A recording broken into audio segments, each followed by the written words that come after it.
G'day folks, it's Nathan here from FVR Contracting with the latest suppressor update. So the bottom line up front, this update is around the demonstration day as per the last video that was teed up to occur down at the Nyla facility in Brisbane. And the bottom line up front is that actual physical demonstration of suppressor capability didn't occur. So nothing to do with the organisation of the stakeholders, nothing to do with any of the planning etc. that was conducted or the invites that were sent out.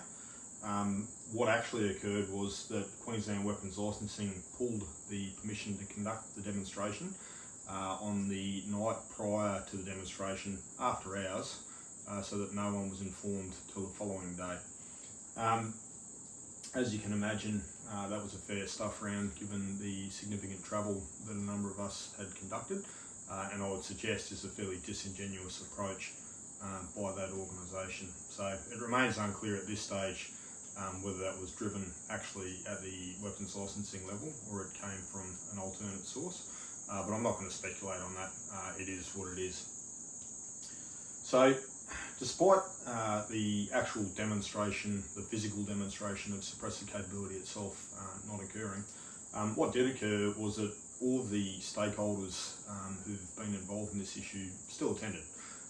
So we managed to have an excellent meeting, some excellent discussion and some detailed planning was conducted on assisting this issue in moving forward. So by no means was it a wasted activity at all. In fact, I'd say it was highly beneficial. Whilst mildly disappointing that we didn't get to do the demonstration to show a few of the other key stakeholders in government how they work and allay their fears over the Hollywood components of and perceptions around suppressors.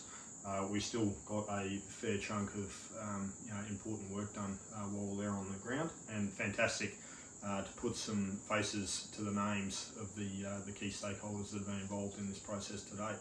And I'd highlight as well, we've got some pretty fantastic industry support here, so all of that was really positive. So moving forwards and not focusing on that too much, we will conduct the suppressor demonstration day for key government stakeholders in the not too distant future once the administrative issues are ironed out. That certainly isn't a war stopper, and we'll have all the same attendees down there again. So no dramas at all. We'll just run round two and get that done. So, and then we'll try and move this issue forwards in a expeditious fashion to make sure that this doesn't continue dragging on in the way that it has done for the last 5 years. So if you're sitting there mildly frustrated, asking yourself what more can we do now, probably a couple of things still. So if you haven't lodged a WorkSafe concern with WorkSafe Queensland, I'd suggest that it is the time to do that. And whilst that process hasn't been particularly effective in terms of individual responses out of WorkSafe Queensland, in fact I'd say it's been pretty ineffective, to be honest, what it does do is provide some evidentiary background on how many people are affected by this issue. And it certainly helps from that statistical point of view. So definitely worth doing and enhancing the cause.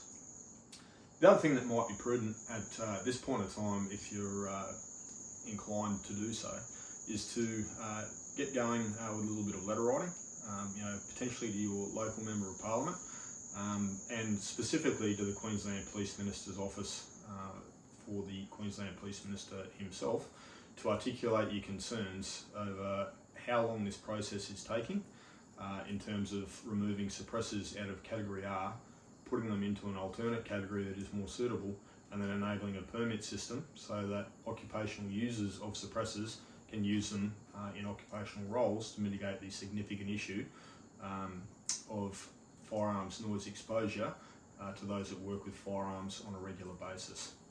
So I'm more than happy to help with some wording there if you would like, and I will chuck up my email address at the back end of this video, so you can just email me directly, but it's occupationalshooter@shootersunion.com.au. So feel free to flick me an email there or CC me on your correspondence if you'd like.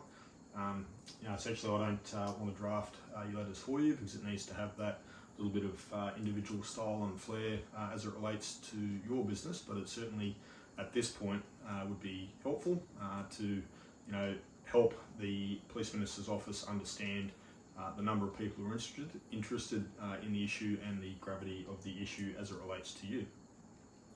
So that would be fantastic if you could do both of those things. So I would imagine suppressor update, the next one, which I think is suppressor update number 6, should be significantly more interesting given the planning and discussions conducted down in Brisbane last week.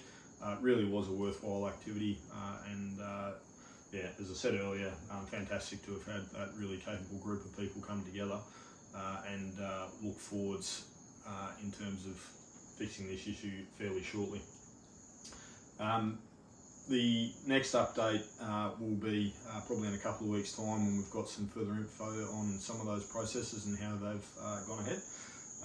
And as I said, in the meantime, feel free to hit me up with any questions at that email address or on the comments on this video. I'll answer where I can. And we'll work together to progress this issue in the direction that it should go. In any case, thanks for watching, and we'll talk to you next time.